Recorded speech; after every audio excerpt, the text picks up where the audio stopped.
They set new standards, made racing history, and offered technical innovations. Automotive milestones. Test driver Christoph Bauer drives the most important cars in history. The Zeithaus in Autostadt Wolfsburg showcases over 100 roadworthy vintage cars with groundbreaking technology and revolutionary design.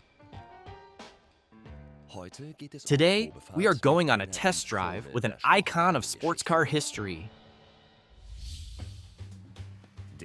In 1948, the Porsche 356 proudly bears the prestigious name Porsche as the first automobile.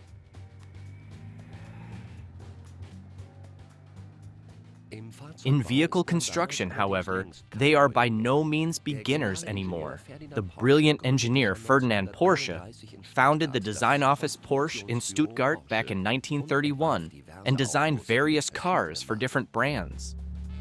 By the way, the first Porsche is not built in Stuttgart, but in Gmünd, Austria.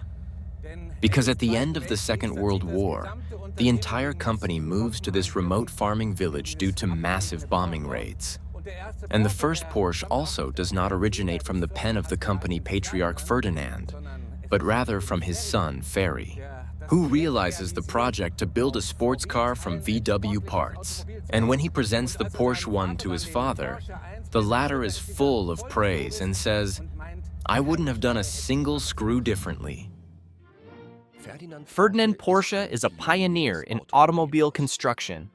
Starting in 1897, he developed electric and hybrid vehicles, an all-wheel drive car, racing cars like the Austro-Daimler Sascha or the Auto Union Silver Arrows in groundbreaking mid-engine design.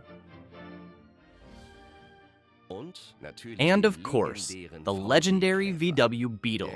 The little Wolfsburg car serves as the basis for the first Porsche, which Ferry Porsche constructed together with his father's dedicated team of engineers.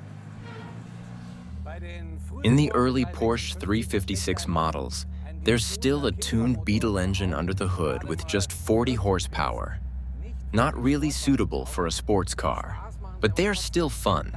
Because thanks to sophisticated aerodynamics and consistent lightweight construction, they go up to 140 kilometers per hour, and with the same composure and reliability as the organ donor from Wolfsburg. During the 17-year construction period, the Porsche 356 is continuously improved.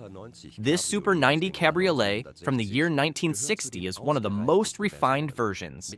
With 90 horsepower from 1.6 liters of displacement, the Super 90 has more than twice as many ponies as the first 356.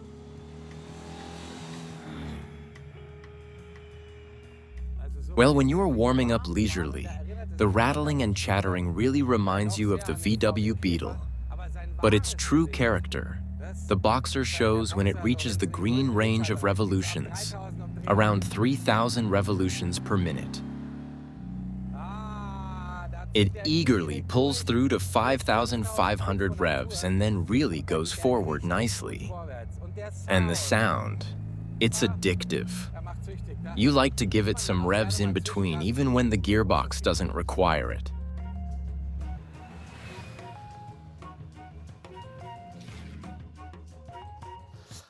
So, driving the Porsche 356 is a lot of fun, but also in terms of feel, it's really an experience. Here, this bakelite steering wheel, the leather seats, and these little buttons overall, you really get the impression that everything is built to last forever. The car was designed by the German engineer Erwin Komenda. He had previously designed the Grand Prix racing car for Auto Union and the VW Beetle for Ferdinand Porsche. And with the 356, he succeeds in creating the next worldwide hit. The car is still considered a milestone in automotive history and actually establishes Porsche's design language. And if you look at a new 911 now, it's really nothing more than a modern version of the 356.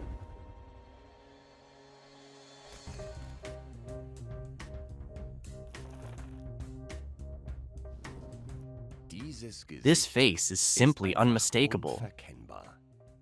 Runde Frontscheinwerfer und and pronounced fenders, the essential building blocks of Porsche DNA.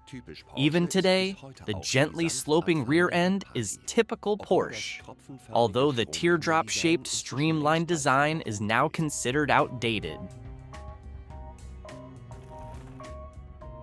Ignition key on the left of the steering wheel, central tachometer, and exemplary ergonomics. Porsche drivers have known this since the 356. But the heart of the 356, of course, lies in the rear.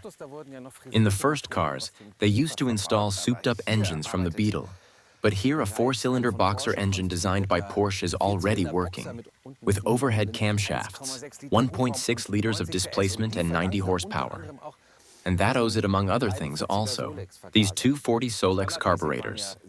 Standard was 60 and 75 horsepower, but there was also a 130 horsepower version, however, with a highly complicated kingshaft engine. This here is already the finest you can get.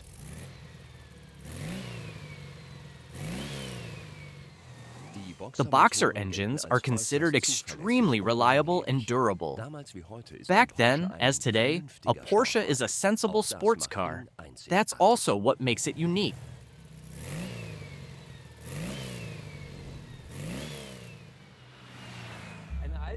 An old saying among regulars claims that old Porsches are all uncontrollable tailspinners.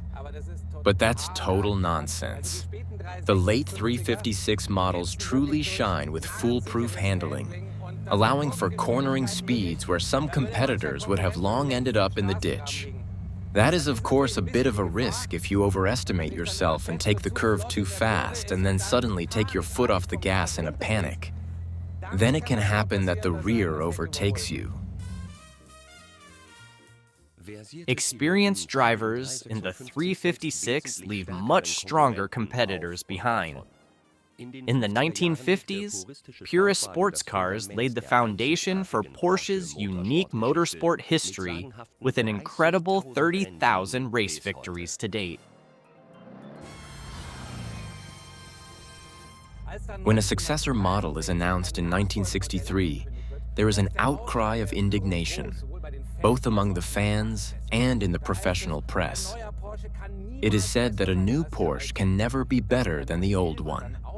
That the 911 then also found a few fans is now well known.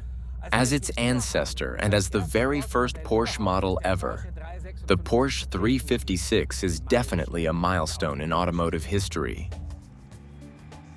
Even today, it is a pleasure to explore the dream roads of northern Italy in the 356 Cabriolet. Fans of the 911 had to wait a long time for open-air pleasure. After the discontinuation of the 356 in the year 1965, a true Porsche convertible only came back to the market in 1982.